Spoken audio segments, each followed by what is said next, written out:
They entered the room expecting judgment, not courtesy. The war had ended only weeks earlier, and with it, everything they believed about power, loyalty, and worth. The walls still smelled of smoke and defeat. The Reich was ash. Its generals were in chains. Yet, when the female officers of Germany were escorted into the American compound for interrogation, something happened that none of them could have imagined. The U.S. Guards, young, battle-worn, their uniforms still dusted with Europe's ruin, stood up. It wasn't fear. It wasn't ceremony.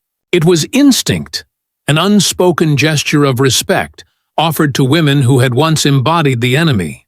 The German officers froze, their polished boots suddenly heavy on the wooden floor. In that moment, the entire machinery of ideology cracked, because the victors, instead of humiliating them, recognized their humanity.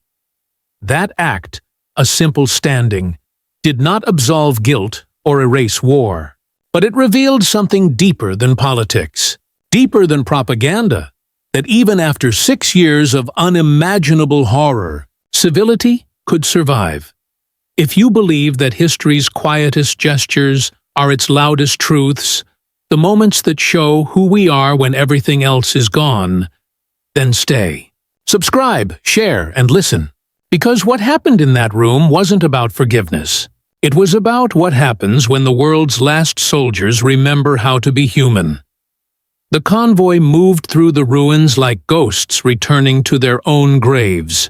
The war had been over for only 3 weeks, but the air still vibrated with its echo.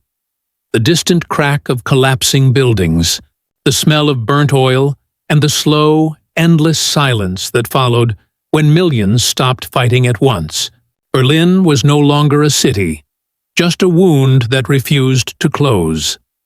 The women sat in the back of the truck, their once crisp uniforms dulled by ash and rain. They were officers of what had been the most disciplined army in the world, the Wehrmacht, or so they had been told. Clerks, nurses, communication aides, field coordinators, all trained in obedience, all fluent in hierarchy. For 6 years they had lived inside a machine that turned conviction into currency and silence into survival. Now that machine was gone, and they were the pieces left behind, clattering uselessly inside an empty shell. Captain Erika Brandt sat nearest the tailgate. Her hands, folded neatly in her lap, trembled only slightly. The habit of composure had outlived the reason for it. She was 29, with sharp features and eyes too clear to hide exhaustion. The insignia had been torn from her collar by an Allied officer 2 days ago, the gesture casual but final. Without it she looked younger, almost civilian. Yet her posture remained perfect, her spine straight as a ruler. Dignity was the last weapon left to her, and she would wield it until it broke. The truck jolted over the remains of a bridge. A few of the women gasped, clutching their coats. No one spoke. Talking had become dangerous, even meaningless. What was there to say? That they had believed? That they hadn't known? That they were sorry? The words had all been buried with the Reich. Through the open flaps, Erika saw the city passing by. Facades without roofs, windows like sockets of the dead. The streets were filled with shadows, children scavenging in the mud, women trading jewelry for bread, old men pushing carts piled with nothing but rags. Once she had called them comrades, citizens of the 1,000-year Reich. Now they were just survivors. So was she. When the convoy halted, a young American soldier banged on the truck bed. "All out," he barked. His accent was strange to their ears, sharp, unbroken by the softness of their language. The women hesitated, then climbed down one by one, their boots sinking into wet gravel. The compound before them had once been a school, a square building of gray stone, its windows covered by planks. Now it bore the white flag of occupation. Inside, the smell of soap and cigarettes mingled uneasily with the lingering scent of dust and despair. They were led down a corridor lined with Allied guards. Most were barely older than the youngest of the women, yet their eyes carried a kind of distance that only war could carve. As the women passed, a few of the soldiers looked away. Others stared openly, curious. To see the enemy not as monsters, but as women, tired, cold, and human, seemed to unsettle them more than hatred ever had. In a small room near the end of the hall, they were ordered to sit. The walls were bare, except for a single American flag pinned above a wooden desk. Behind it, a fan turned lazily, stirring the stale air. An officer, tall, clean-shaven, wearing an expression of polite fatigue, looked up from a clipboard. "Name?" he asked. His tone was professional, not cruel. "Captain Erika Brandt," she replied, her German clipped and formal. He gestured to a translator beside him, who repeated the question for the others. One by one, names were given, ranks stated, units identified. The officer took notes without reaction. To him, these were just entries in a ledger, the war's debris catalogued into paperwork. When the session ended, the guards motioned for them to stand. They were to be escorted to quarters, former classrooms converted into holding rooms. As they rose, one of the guards nearest the door did something unexpected. He straightened his back. Then, almost without thinking, the others followed. Every American soldier in the room stood. It was not in the protocol. There had been no order, no signal. It was instinct, a reflex of training and culture, an old habit of standing when women entered or exited a room. But in this moment, the gesture carried a weight that none of them could quite explain. The German officers froze. For an instant, no one moved. The silence swelled between them like a tide. Erika felt something twist in her chest. Shame, confusion, anger, she couldn't tell which. Her throat tightened. The world had taught her to expect punishment, not respect. Then the American officer, realizing what had happened, gave a short nod. "You're dismissed," he said simply. The women filed out without a word. Outside, the corridor seemed longer, the air heavier. Behind them, the sound of boots shifting echoed like an afterthought. That night, as Erika lay on her cot in the makeshift barracks, she could not sleep. The image replayed in her mind. The soldiers rising, the sound of chairs scraping against wood. The look of startled decency on faces she'd been told were savage. It wasn't kindness, not exactly. It was something stranger, something she couldn't yet name. She thought of all the times she had saluted superiors who never looked at her as a person. Of all the times she had watched prisoners beaten without lifting a hand to stop it. Now, for the first time, she was the prisoner, and someone had stood for her. She turned her face to the wall, the thin mattress pressing against her cheek. The war had ended, but its ghosts were just beginning to speak. The next morning dawned gray, as if the sky itself refused to take sides. The compound was damp with dew, the air filled with the steady hum of generators and the low rumble of voices in two languages that did not yet trust one another. The war was finished on paper, but inside these walls, its aftermath was still unfolding, quietly, precisely. Like the clicking of typewriters recording the dissection of an empire, Erika was called first. A guard led her down the corridor, boots echoing on the stone floor. She had not eaten. The coffee they'd been given the night before tasted like ashes, and the bread had gone hard in her pocket. Hunger was nothing new. The body adapted faster than conscience ever did. She walked with the same mechanical grace that had carried her through years of military formality, each step betraying neither fear nor pride. But inside, she was unraveling. The interrogation room was small, bare, and almost too clean. An American flag hung behind the desk, its colors bright against the drab walls. A metal lamp hummed above, casting a circle of light that made everything feel surgical. Two men waited for her, the same officer from the day before and his interpreter, a thin man with wire glasses, and the kind of polite weariness that comes from having to repeat the same terrible stories every day. "Captain Erika Brandt," the officer began. His tone was measured, almost gentle. "You served in communications under Army Group B?" "Yes," she replied. Her voice sounded foreign to her own ears. "You were responsible for transmitting orders during the final months of the war?" "I followed procedure," she said. The phrase felt automatic, like a defense drilled into her bones. He nodded. "Procedure," he repeated. "That word comes up a lot." She didn't answer.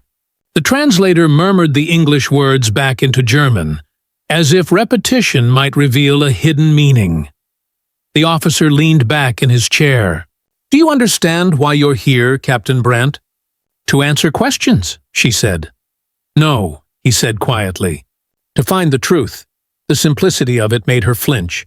Truth had become a dangerous word in Germany, as volatile as any explosive. Everyone claimed to want it. No one could bear it. He asked her about the chain of command, about orders she had relayed, about coded messages sent in the final days as Berlin fell. She answered what she could, dodged what she couldn't. The conversation was not cruel, but it was relentless, a slow excavation of memory. Each question dug deeper, peeling away the uniform she no longer wore, but could not seem to remove. At one point, he paused. "Did you believe in what you were fighting for?" The question caught her unprepared. She hesitated, eyes fixed on the table. "It wasn't belief," she said finally. "It was expectation. We were told obedience was honor." "And now?" She looked up at him, meeting his gaze for the first time. "Now, obedience feels like cowardice." The interpreter translated slowly, carefully, as if the weight of her words might shatter if dropped too quickly into another language. The American officer nodded once. There was no triumph in his face, only understanding, the kind that made her more uncomfortable than accusation ever could. After an hour, he dismissed her for a short recess. When she stood, the guards at the door straightened instinctively. The same gesture as before. It was quick, almost imperceptible, but she saw it. She froze, unsure how to respond. Should she acknowledge it? Should she feel insulted? Grateful? No one had ever stood for her before. Not even her own commanders. They had expected her to kneel. One of the guards, a young man with freckles and an expression too soft for his uniform, avoided her eyes. It wasn't mockery. It was something else. Recognition, perhaps, that she was a person and not a relic of an ideology he couldn't pronounce. The act was small, but it pierced deeper than interrogation ever could. Later, when she returned to her quarters, the other women surrounded her. They wanted to know what had happened, what the Americans wanted, what they had said. Erica told them the truth, or most of it. She told them about the questions, about the tone of the officer, about the lack of cruelty. But she didn't tell them about the guards.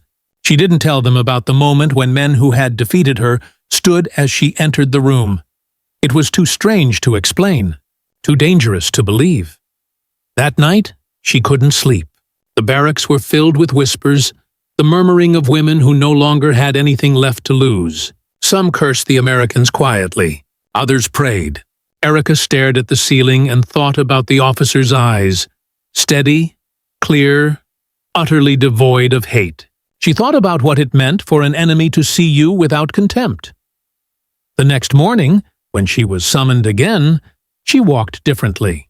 Not proudly, but aware that something unseen was shifting, something she couldn't name yet but could feel, like a thaw beneath frozen ground.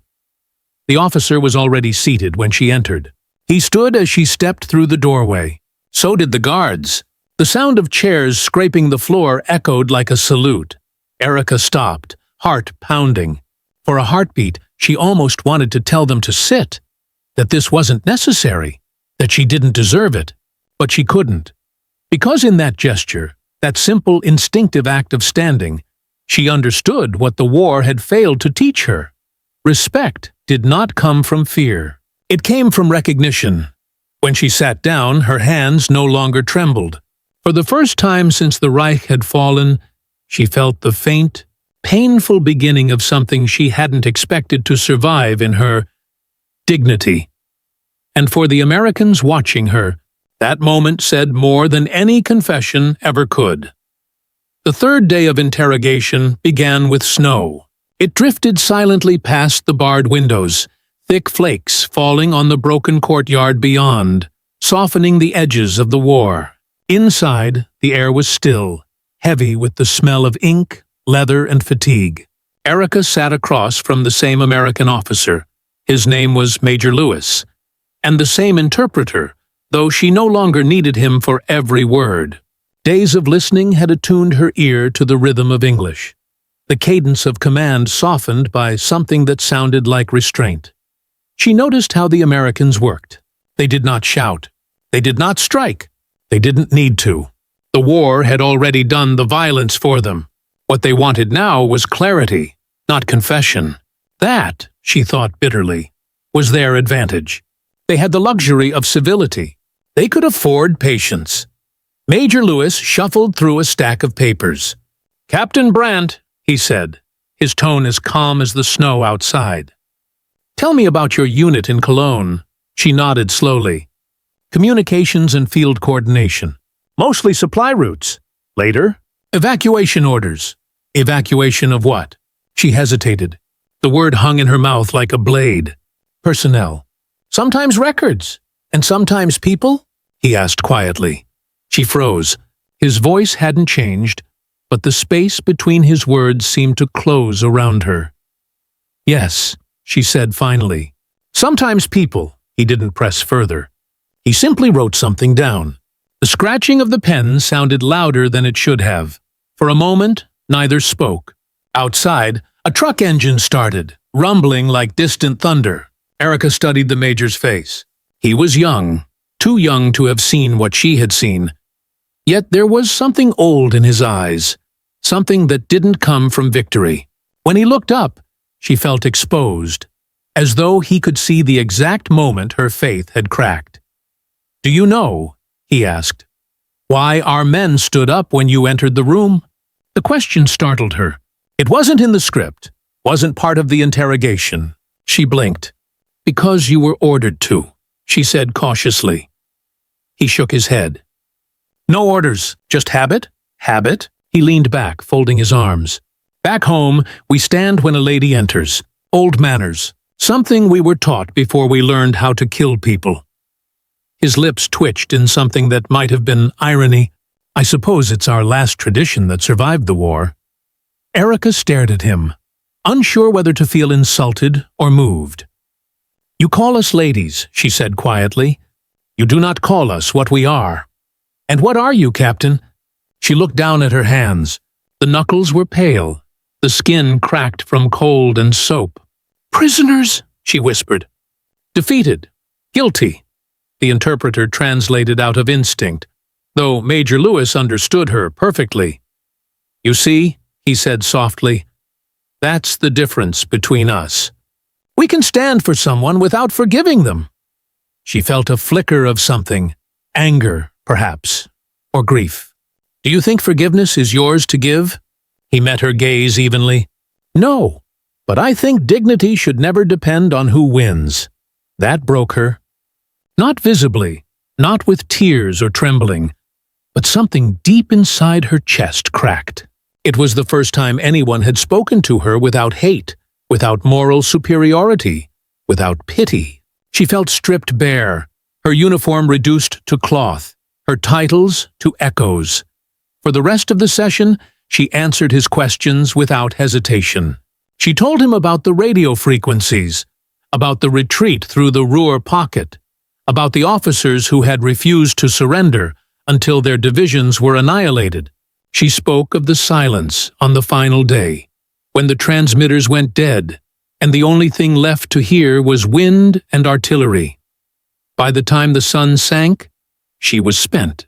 The lamp flickered, the air heavy with cigarette smoke. Major Lewis closed his file, nodded once, and stood. The guards did too. Again, that same sound. Boots scraping wood, fabric shifting, the unspoken gesture repeated. But this time, Erica understood it. It wasn't reverence. It wasn't habit. It was acknowledgement of survival, of endurance, of the fragile fact that even enemies could see each other as human. That night, she didn't return to the barracks right away. She lingered in the corridor, her fingers grazing the cold wall. The others were waiting for her, whispering questions she no longer knew how to answer. What could she tell them? That the Americans stood for them again? That their captors treated them with the very civility their own nation had destroyed? Greta, the nurse from her convoy, hissed, "They are trying to humiliate us with kindness." But Erica shook her head.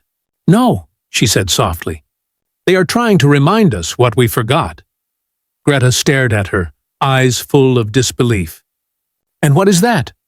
"That respect," Erica said, "isn't obedience. It's mercy." The barracks fell silent. The word hung there like a prayer in a place where God had long since stopped listening. When she lay down that night, the snow outside had thickened, muffling every sound. She closed her eyes and saw the room again. The lamplight, the flag, the officers standing without command.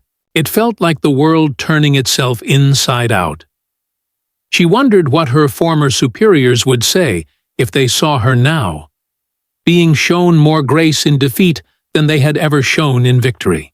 She wondered if the Reich had ever truly existed beyond the illusions of those who served it. For the first time in years, she didn't dream of marching boots or radio static. She dreamed of chairs scraping across a wooden floor, the sound of men standing, the sound of dignity returning to a place that thought it had forgotten how. For the Americans, victory had come too soon to feel real. The war had ended, but their bodies hadn't caught up with peace. They still woke to phantom shell fire, still checked corners out of reflex, still carried themselves as if the world were a field of hidden mines. In the compound, where the captured officers were held, that restlessness hummed through every corridor like a low current, a constant tension between the instincts of soldiers and the expectations of victors. Sergeant Thomas Williams felt it most. He was 24, a quiet man from Pennsylvania who had driven ambulances in France before being reassigned to guard duty in Germany. He'd seen more blood than most men, twice his age. To him, this assignment, watching over enemy officers, especially women, felt like something the army didn't have a name for. It wasn't war, but it wasn't peace either. It was waiting for the world to remember what decency was supposed to look like. The German women unsettled him. Not because they were dangerous, they were pale, hollow, ghosts in gray coats, but because they didn't behave like prisoners. They held themselves too straight, moved too quietly. They didn't beg or curse or ask for favors. They simply existed, with the strange, mechanical grace of people who had already died once and were waiting for the body to catch up. When Captain Brandt entered the hallway each morning, Thomas noticed the same thing. The way conversation fell silent around her. Not from command, but from gravity. She carried something invisible, something that demanded attention without asking for it. The men stood out of reflex, half out of respect, half out of discomfort. Some smirked after, embarrassed by their own courtesy. Others avoided her eyes, ashamed that even the enemy could still remind them of home. The day Major Lewis asked Thomas to accompany him inside the interrogation room, he didn't know what to expect. The major had been different since meeting the German officer. Quieter, more deliberate. He spoke less about victory and more about understanding. It made the men nervous. Compassion, they thought, was contagious. When Erica Brandt entered, Thomas rose automatically, as did the others. The air shifted. It wasn't ceremony. It was instinct. She nodded slightly in acknowledgement, emotion so small it could have been imagined, and took her seat. The major began his questions. Thomas watched from the wall, his rifle slung low, his mind somewhere between duty and curiosity. The conversation was calm, careful. She spoke in broken English now, refusing the interpreter. Her voice was precise, her words chosen like a surgeon's incisions. When she described the final months of the war, the collapse of communications, the orders that contradicted themselves, the sound of cities dying over radio static. Thomas felt something unfamiliar rise in his chest. It wasn't sympathy, not exactly. It was recognition. He had seen his own country's dead. He had watched friends die under the same sky she spoke of, the same Europe bleeding under different flags. Listening to her, he realized how small the distance between enemy and victim truly was. The uniforms changed. The suffering didn't. At one point, the Major asked her a question that made even Thomas flinch. "Did you ever question what you were part of?" Erica paused. The room held its breath. "I questioned," she said. "But questions were like smoke. You could see them, but you could not hold them. We learned not to breathe too deeply." The Major leaned back, his expression unreadable. "And now?" She met his eyes. "Now I can't stop choking on it." For the rest of that day, no one spoke much in the guard quarters. The Major left early, his notes untouched. The men avoided eye contact with one another. Thomas cleaned his rifle 3 times without knowing why. He thought of her words, smoke, choking, and realized they belonged to everyone who had survived this war. That night, he walked the perimeter alone. Snow fell in thin veils, coating the floodlights in a pale shimmer. From the barracks came the faint murmur of women's voices, the occasional cough, the clatter of metal cups, the sound of ordinary life returning in fragments. When he passed the door to Erica's quarters, he hesitated. He could hear her voice, low, speaking in German to another officer, perhaps telling her that the Americans were not monsters after all. Or maybe the opposite. He didn't know. He never would. A strange thought entered his mind then, one that he would never admit to anyone. He didn't want her to disappear into the machinery of post-war justice. He didn't want her hanged or humiliated. He wanted her to live, to go home, to remember that once, even for a moment, her enemies had stood for her, not as a salute to power, but as a salute to what was left of grace. The next morning, he saw her again in the hallway. She passed by, eyes straight ahead, but she slowed for half a second. Their gazes met, not long enough for meaning, but long enough for understanding. He nodded once. She returned it. Then she was gone, swallowed by the corridor's pale light. When the Major asked him later what he thought of her, Thomas hesitated before answering. "I think," he said, "she knows what it feels like to lose everything and still have to keep standing." The Major didn't reply. He just looked out the window at the snow piling against the wire fence and said quietly, "That makes 2 of us." The war had created monsters, but it had also created mirrors. And inside that room, among uniforms and silence, the victors had begun to see their own reflections staring back. By the winter of 1946, the compound was almost empty. The prisoners had been transferred to other camps, and those who remained awaited their fates under the cold precision of tribunals and paperwork. The flags had faded, the guards had changed, and the energy that once crackled in the air had dulled into the quiet monotony of occupation life. Only the walls remembered what had happened there. The questions, the confessions, the silences that meant more than words ever could. Captain Erica Brandt was among the last to leave. She had been reclassified as a minor officer, unfit for prosecution but not absolved. The Americans had decided she would be released once the hearings concluded. It was a mercy that felt heavier than punishment. Freedom, after all, meant living with memory. On her final morning, she dressed in the same gray coat she had worn the day she was captured. It no longer fit as neatly. Her body had thinned, her posture softened, her expression quieter. The sharpness of duty had been replaced by something harder to name. Humility, perhaps, or the dull ache of self-awareness. She carried no suitcase, only the weight of the past, folded invisibly in her hands. When she stepped into the corridor, the compound seemed smaller. The hall that had once echoed with boots and orders now smelled faintly of soap and stale coffee. A few American guards lingered near the exit, men she had passed daily but never spoken to. Most looked at her with polite detachment. Only one pair of eyes met hers, Sergeant Williams. He stood by the door, helmet under his arm, expression unreadable. For a moment, neither of them moved. Then, as she approached, he straightened. Not sharply, not ceremonially, just naturally, like someone remembering what decency felt like. The others followed his lead. The sound of boots brushing against stone filled the narrow hall. Erica stopped. She didn't know what to do. Every instinct from her former life screamed that she should acknowledge the gesture, return the salute, affirm the exchange of ranks that once governed every human interaction. But that world was gone. She wasn't an officer anymore. And they weren't her captors. They were just people standing in a hallway, facing one another in the wreckage left behind by ideology. Her throat tightened. "Why do you do this?" she asked softly, her voice trembling despite herself. Thomas shook his head.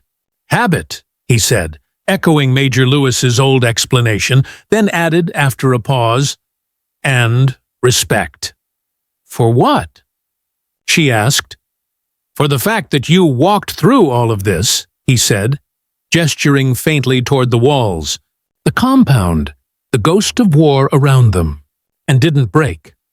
She almost laughed, a sound halfway between disbelief and exhaustion. "I broke long ago," she said.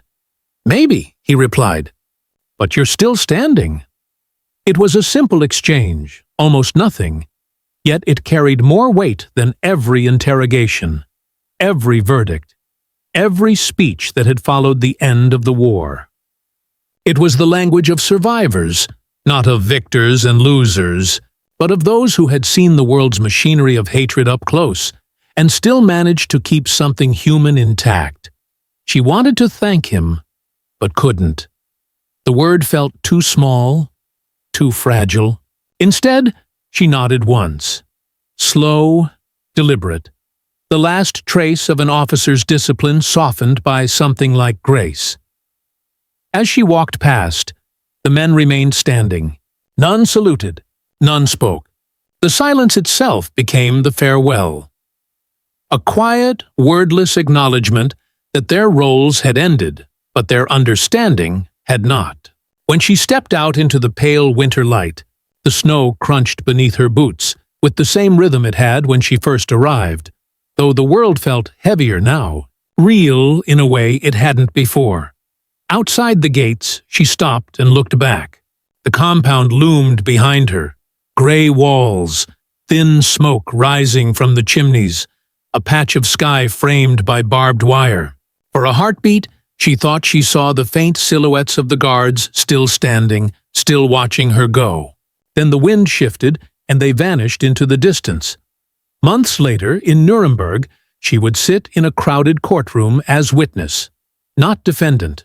The grand architecture of judgment, marble, flags, translators behind glass, felt more artificial than the cold halls of the compound. Justice spoke in rehearsed tones, but she knew the truth rarely needed that much ceremony. It lived in small moments. A man standing for his enemy. A silence that meant decency. A word never spoken, but understood. Years after, long after the trials and rebuilding, Erica returned to medicine. She worked quietly in a small clinic near Bremen, tending to the sick in rooms that smelled of disinfectant and rain. Patients never knew who she had been. Only the way she carried herself gave it away. Calm, precise, a presence that made others instinctively straighten when she entered. Once, a young nurse asked her why she always thanked every patient, even the difficult ones. "Because gratitude is stronger than orders," she said. On her last day at the clinic, as she left the ward for the final time, the younger nurses, without planning, without words, stood up. She paused in the doorway, a flicker of memory catching her breath. The sound of boots, the scrape of chairs, the gesture that had haunted and healed her life all at once. For a moment, she was back in that compound, walking past the guards who had chosen civility over cruelty. She smiled faintly and whispered, barely audible, You taught me this.